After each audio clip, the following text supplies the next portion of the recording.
Welcome to the Wrestling Replay. I'm Kato. As we just seen, Randy Orton championship run is off to a rocky start.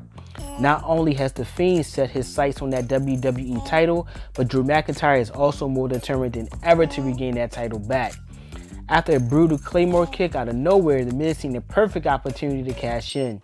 A cash-in attempt that was spoiled by Drew McIntyre, stating that he will be the one to take that title back off of Orton. Well, that ruined attempt led to Drew McIntyre versus the Miz and Morrison in a handicap match later on in the night.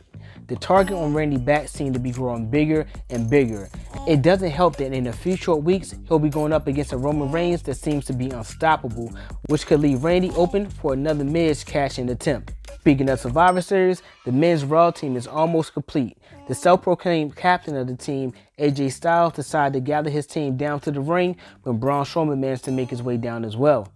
Not only did he think that he should be on the team, but he should be the captain of the team also, since he eliminated the most opponents in a Survivor Series match and beat Keith Lee clean last week.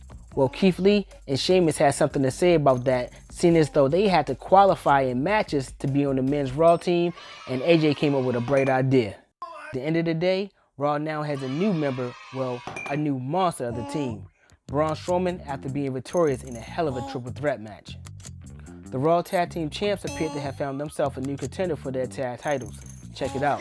Now, these two teams really went at it, and it was the Hurt Business upsetting the Tag Team Champions in a non-title match.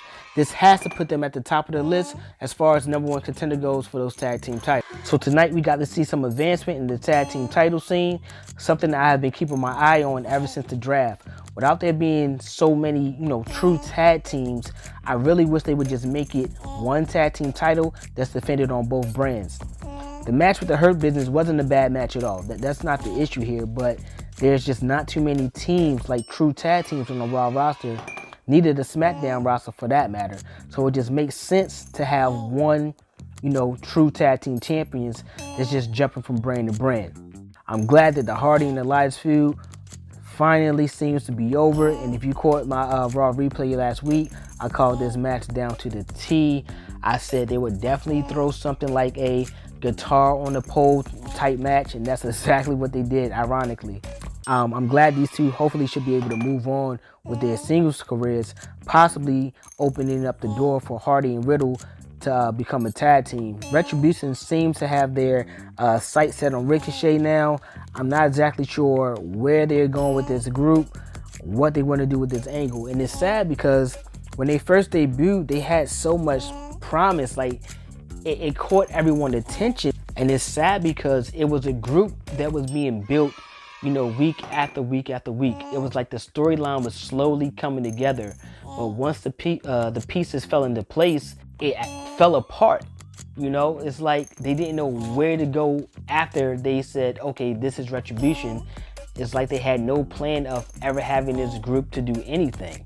But the rest of the Monday Night Raw matches and segments will be posted down in the description below. Before you go, make sure you hit that like button, subscribe, and turn on your notifications. I'm Kato.